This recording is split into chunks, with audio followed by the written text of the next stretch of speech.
नमस्कार दोस्तों, आपका स्वागत है आपके अपने YouTube channel Vidhi judicial academy में। मेरा नाम है Vijendra Verma and I am the director founder of the Vidhi judicial academy. We provide coaching for the judicial services exams, and through this video we are trying to reach out to you to provide you full professional exam oriented coaching for the judicial services, and that is free of cost. In this lecture I am going to discuss article number 245. Now come to this next part. Principles of interpretation of lists. Principles of interpretation of list. So we have seen that there is division of powers: state union list, state list, and concurrent list. These are three lists in which powers are divided. Now the point to be noted it is this, that a scientific division is not possible in these subjects. A clear-cut boundary between two subjects which are interconnected, it is not possible. Like liquor, import and export of liquor, distribution, sale and purchase of the liquor in the state, that may be linked to the health issues as well, consumption of liquor. So there are so many states which have prohibited the sale of the liquor in their states. Import and export of liquor, import and export is a subject of union list. So what I want to say to you, that scientific division is not possible between the, sometimes that there may be some kind of confusion, there may be some kind of overlapping as well. So state is also making a law, center is also making a law, and there may be some kind of conflicts. Or center may say that you are intruding into my field, or state may say that you are intruding into my field. So there may be conflict of interest between the states. Why? Because there is no scientific division. There possible ही नहीं है ये, because powers of center states divide कर दिए है कि नहीं है. And it is also true that they cannot make laws outside their allotted subjects. You can make law to the allotted subjects, union list. You can make law to your subjects, state list. You cannot go beyond your limitations, because पहली line क्या थी उसमें 245 में, article 245 में था, subject to the provisions of the constitution. Mean जो limitations constitution में draw कर दी हैं, you will have to respect those limitations. But now practical difficulty is this, that scientific division is not possible. In that case questions arise whether a particular subject in the sphere of one or the other government. Central government is saying this subject falls in my domain, state is saying this subject falls in my domain. Then what should be, how these conflicts should be resolved, and for that purpose the duty is given to the Supreme Court of India.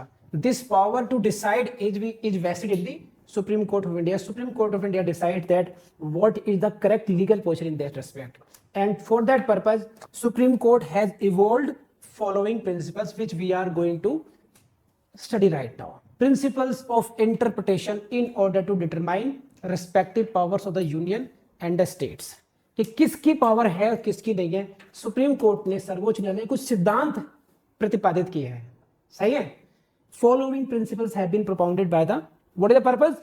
Determination, to determine respective powers, कि किसकी कितनी power है किस point पे. What are the, किससे संबंधित है ये principles? Regarding the interpretation of the list. Interpretation की रूल्स कैसे कैसे इंटरप्रिटेशन की जाएगी, अगर कोई डिस्प्यूट सुप्रीम कोर्ट के सामने आएगा तो किन सिद्धांतों को हम लोग फॉलो करेंगे, किस तरीके से डिटरमाइन करेंगे कि किसकी पावर में आता है. और उस संबंध में जो सबसे पहला वो है, you will have to see this is what predominance of the union list. Predominance of the union list, that union list will be given predominant over the state list and the concurrent list. And in case of overlapping between union and the concurrent list, suppose there is overlapping between union list and concurrent list, union list will prevail over that. So please these lines note कर लीजिए, highlight कर लीजिए, you will get your question in your prelims as well. Overlapping किसके बीच में है? Union list और concurrent list में. The union list will prevail over this. Conflict between the concurrent list and the state list, concurrent list will prevail. Predominance of the union list over the state list and the concurrent list. समझे आप? तो अगर overlapping होगी तो सबसे पहले किसको मिलेगी प्रीडोमिनेंस, किसको मिलेगी? यूनियन लिस्ट को मिलेगी। यूनियन लिस्ट में union list versus state list, union list versus concurrent list, again union, and conflict between the concurrent list and the state list, then the concurrent list. State list comes at the third level पर। सबसे dominant किसका हो गया फिलहाल? Union, then and then state. तो ये sequence आप लोग याद रखेंगे। This shall come into your prelims, never in mains, only in prelims के क्वेश्चन बनेंगे आप लोगों से, कर लेंगे। Now next principle is what? This was number 1, predominance to the union list. Now second principle क्या है? Each entry is to be interpreted broadly. समझिए इस बात को, ईच एंट्री यानी कि subject entry which are 97 in union, 66 in state list and 47 in concurrent. So each of them, each entry to be interpreted broadly means not strictly, not confinedly. संकुचित व्याख्या नहीं करेंगे आप, उसकी विस्तार पूर्वक करेंगे जितना मैक्सिमम हो सकता है।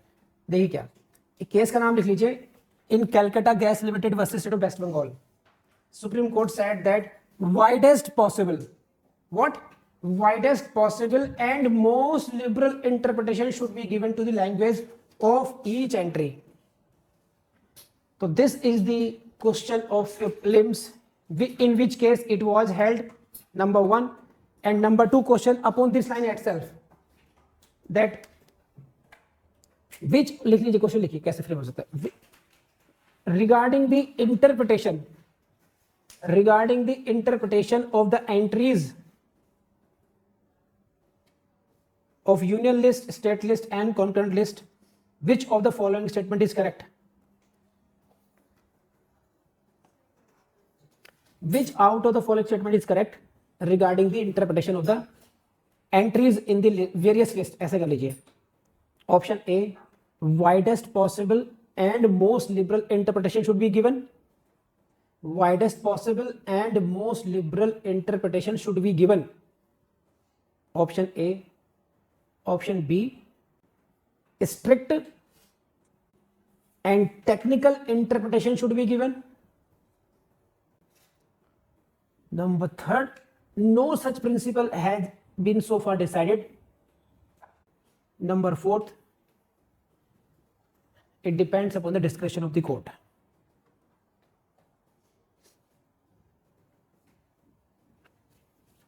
Answer is widest possible and most liberal interpretation should be given.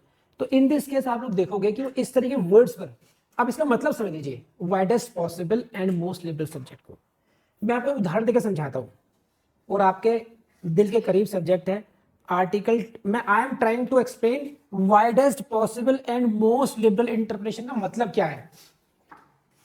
एक होती है स्ट्रिक्ट इंटरप्रिटेशन, एक होती है वाइडेस्ट पॉसिबल इंटरप्रिटेशन, विस्तार दिया जा रहा है एक विषय को। एक है कि उसकी संकुचित व्याख्या किया जा रहा है ना। इसका मतलब क्या है? For example article 21 of the constitution, right to life and personal liberty.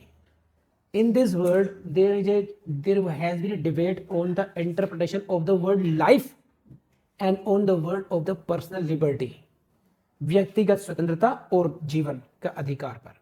Now according to the strict interpretation, the life means only an activity of taking breathe। आप सांस ले रहे हैं, उसका अधिकार, सांस लेने के अधिकार से वंचित नहीं किया जाना चाहिए किसी को। This is what you should not be deprived of your right of taking breathe, means this is right to life, जीने का अधिकार हो गया। Okay, and second is what? Widest possible interpretation, what? This is the life of what?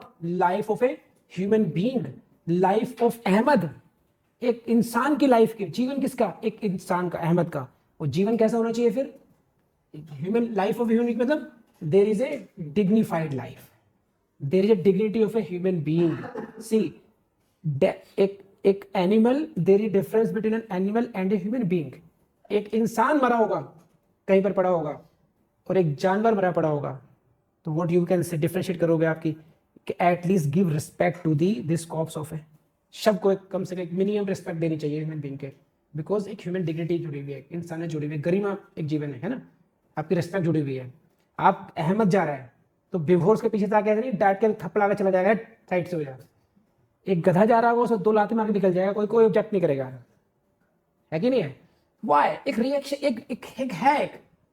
तो right what is remote said कि what we are talking about life widest कैसे करते हैं कि this is the life of a human being and there is dignity intrinsic in this life, dignified life होनी चाहिए। And what is the life if you are not given the right to sleep?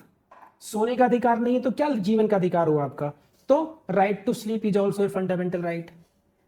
विदेश जाने का right to go abroad also, because अगर आपको विदेश जाने का अधिकार ना मिला तो क्या लाइफ हुई? तो यू आर, तो this is a fundamental right also. तो दे elaborated the life in the widest possible, they gave the widest possible meaning to the word life. And earlier A.K. Gopalan, the meaning of life and personal liberty was given strict interpretation. So this was life, it was just if you want to take the life there must be some procedure bas. Or later on it was if you want to take life there must be procedure and it must be just, fair and reasonable also. So it is the difference between the strict interpretation and the widest. किसी एक शब्द की व्याख्या आप विस्तृत तरीके से कैसे करते हैं और एक संकुचित तरीके से कैसे करते हैं? तो सुप्रीम कोर्ट का इस बारे में कहना यह है कि each entry to be interpreted broadly, here you will give the widest possible and most liberal interpretation to the each entry. I hope you got it. And to next level पर they developed few other doctrines of pith and substance and doctrine of colorable legislation. Now we come to those topics. ठीक है, देखिए हम लोग तो बहुत अच्छे तरीके से करा रहे हैं आपको।